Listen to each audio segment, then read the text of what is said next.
भाजपा से पूर्व राज्यसभा सांसद एवं प्रदेश प्रवक्ता रामकुमार वर्मा ने वर्तमान कांग्रेस सरकार पर आरोप लगाते हुए कहा कि 5 साल में तुष्टीकरण की सीमा को कांग्रेस ने लांघ दिया है।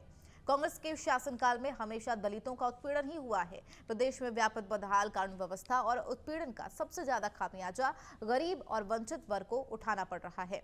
और क्या कुछ कहा रामकुमार वर्मा ने, आइए आपको सुनवाते हैं। कांग्रेस की कल 5वीं सूची आई है, लेकिन ताज्जुब की बात यह है कि इतने दिनों से जो कांग्रेस बीजेपी में जो छुटपुट विरोध हो रहा था उसके मजे ले रही थी, आज वो उनके ऊपर उल्टा पड़ गया है। और कई ऐसे लोग हैं जिन्होंने चुनाव लड़ने से ही मना कर दिया है, और प्रमुख नेता लालचंद कटारिया उन्होंने मना कर दिया। कई और लोगों ने अपने अपने पद से इस्तीफा दे दिया है।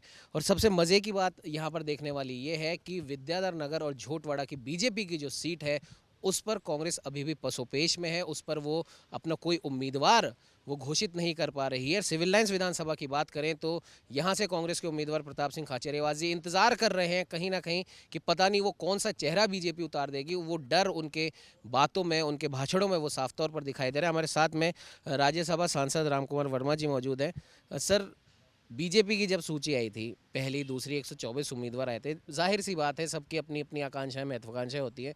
थोड़ा बहुत विरोध देखने को मिला और उसके मज़े लिए कांग्रेस ने या अन्य दलों ने। लेकिन अब जब कांग्रेस की 5वीं सूची आ चुकी है, वहाँ पर इतना सिर्फ फुटबॉल देखा जा रहा है। कई लोग अपने पदों से इस्तीफा दे चुके हैं। कई लोग पहले से आशंकित थे कि हमारा टिकट कटेगा, इसलिए उन्होंने चुनाव लड़ने से ही मना कर दिया। क्या कहेंगे?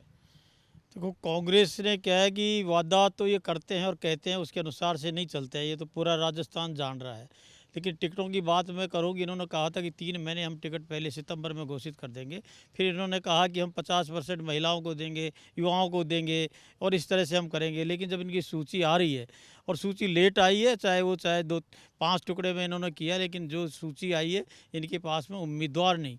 इन्होंने रिपीट किए हैं, अधिकांश को रिपीट किए हैं। और जनता के सामने जिन्होंने भ्रष्टाचार, लॉ एंड ऑर्डर के अंदर जिस तरह की व्यवस्थाओं के अंदर उनका हाथ रहा है, उस व्यवस्था से आए हैं। तो वो निश्चित है कि भाजपा आ रही है, कांग्रेस जा रही है। और झोटवाड़ा के अंदर, विद्यानगर के अंदर जिस तरह की स्थिति है, इसे इतनी नहीं, उनके सामने सब तरह की स्थिति है। इनके जो मंत्री रहे वो लड़ने के लिए तैयार नहीं है, इनके विधायक तैयार नहीं है।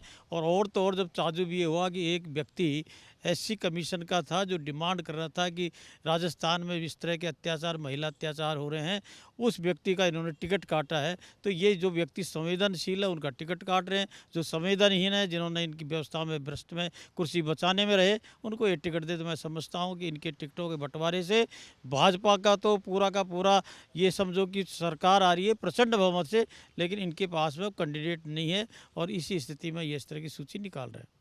सर, कहीं ना कहीं बीजेपी प्रदेश कार्यालय से और राष्ट्रीय नेतृत्व से भी एक बयान आया था विधानसभा चुनावों की तारीख से पहले कि वो स्थिति राजस्थान विधानसभा में आ जाएगी कि एक गाड़ी में ही तमाम ये कांग्रेस के लोग निकलेंगे। क्या लगता है आपको कि उस स्थिति की ओर कांग्रेस अपने ही क्रियाकलापों की वजह से बढ़ रही है?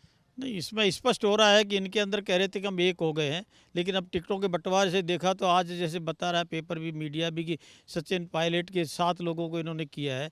और आपस की जो इनकी फूट है, हमने देखा कि इनकी राहुल जी और इनके अशोक जी के बीच के अंदर जिस तरह का हुआ, तो इनमें वर्चस्व की लड़ाई न केवल राजस्थान में रहेगी, लेकिन इनके जो हाईकमान जो मानते हैं तथाकथित, उनके भी ये नहीं है।